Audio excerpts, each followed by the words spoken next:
Hello everyone, my name is Sally Salah. I am from Egypt, and today, as a part of the Pan-African Education and Research Initiative, I am representing the negative team supporting the case for why African countries should prioritize indigenous farming practices over genetically modified organisms to ensure food security and environmental sustainability. Indigenous farming practices are traditional knowledge and techniques that have been passed down through generations. These practices are often closely adapted to climate and ecosystem and social structural, making them the vital strategy for African countries to achieve long-term sustainability. On the other hand, genetically modified organisms, or GMOs, represents an emerging issue in global agriculture, particularly concerning their adoption in African countries. The debate revolves around whether GMOs are a solution for enhancing the agricultural productivity or whether they pose risk for food security and environmental sustainability. Advocates argue that GMOs offer solutions to combat hunger and increase yield, while opponents highlight concerns over biodiversity loss, dependency on multinational corporations, and potential health and environmental hazards. Well, it's not a secret that African countries facing alarming rates of hunger and malnutrition, worsened by climate change, soil degradation, and water scarcity. With a rapidly growing population, some of the demands for sustainable food system is more urgent than ever. The debate around adopting genetically modified organisms in agriculture is one of the most emerging topics in modern agriculture and policy. Supporters argue that GMOs can boost yield, fight pests, and address food insecurities. However, the perspective often overlooked the broad implications of GMOs adoption, particularly in African context. The introduction of GMOs raises significant concern about environmental sustainability, socioeconomic equity, and the long-term resilience of agricultural system. So our team position here is clear, as we believe that African countries should focus on indigenous farming practices to ensure food security and environmental sustainability. Allow me to elaborate more on the benefits of indigenous farming practices, as it supports the environmental sustainability through preservation of biodiversity and ecosystem services, and it reduces the use of chemical pesticides and fertilizers, as well as increase the resilience to climate change. Also, it has a cultural and economic value through the preservation of traditional knowledge and cultural heritage.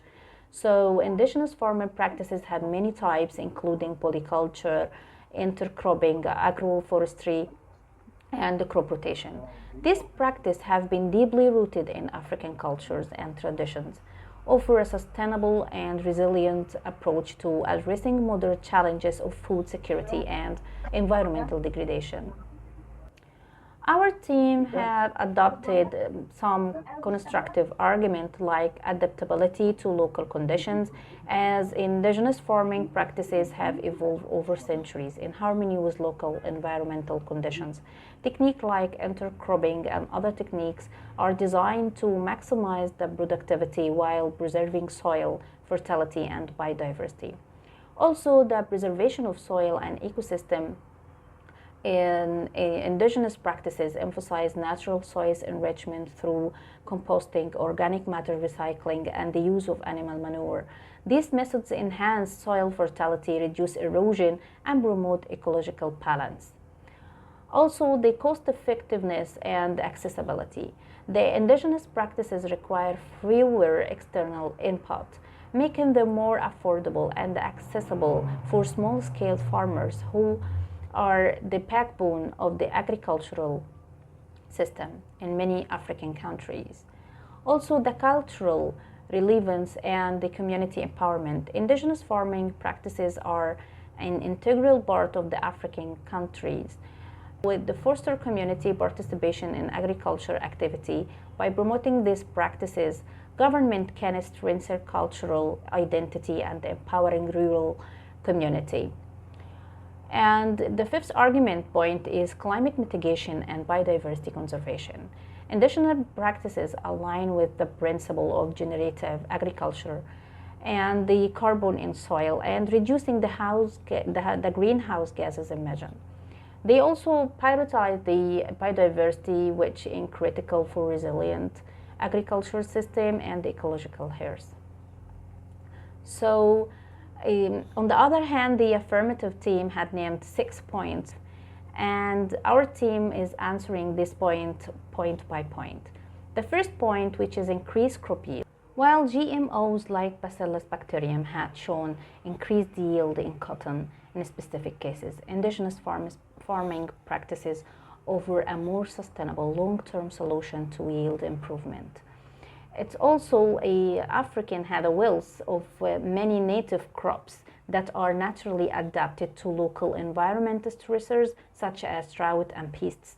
So intercropping and agroforestry enhance soil fertility and pest resistance, naturally leading to increased yields without financial burden of buying more GMOs and apply them manually. It's also there a limitation for Bacillus bacterium cotton, as it's effective against certain pests. It can lead to the rise of secondary pests and resistance in over time, requiring more chemicals input eventually.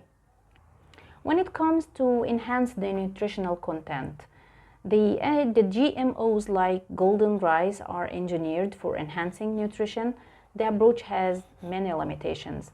Like indigenous farming promote crop diversity, providing a variety of nutrients through diverse food sources, rather than relying on a single engineered crop. Also, golden rice, despite its promising, and it faces challenges in adoption, including cost, distribution, and acceptance among local communities. So, empowering local farmers to grow indigenous nutritional rich crops and can address the malnutrition more effectively and foster food dominance. Also, reduce the environmental impact was one of the affirmative team points. The GMO may initially reduce the pest's use, but indigenous practices offer more reliable environmental benefits.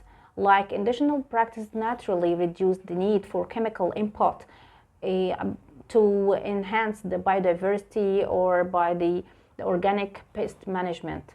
Also, the monocultural system often associated with GMOs lead to soil degradation, loss of biodiversity, and increase in vulnerability to climate changes. The indigenous methods are rooted in harmony with the local system, minimize the environmental disruption. When it comes to resistance to herbicides, the GMO's herbicide resistance poses many risks. Like GMOs, like Roundup-ready crops encourage excessive herbicide use, leading to environmental pollution and emerging herbicide-resistant weeds. Also, indigenous practices such as mulching, cover cropping, and manual weeding are more sustainable and preserving soil health. So, when it comes to the improved food shelf life, while GMOs like architect apples address food waste through extended shelf life, indigenous systems tackle the root use of food waste, strengthen local supply chain, and promoting traditional preservation technique like sun drying and fermentation, reduce post-harvest loss and without genetic modification. Also empowering communities to improve storage and the transportation infrastructure can address food waste effectively. So our closing statement is that African countries should prioritize indigenous farming practices to secure food systems and to promote environmental sustainability. These practices are adaptive, practical, and essential for creating a resilient and equitable agricultural future. Policymakers must recognize the value of indigenous knowledge, and invest in its revitalization, and integrate the modern scientific achievement to address pressing challenges effectively. Thank you.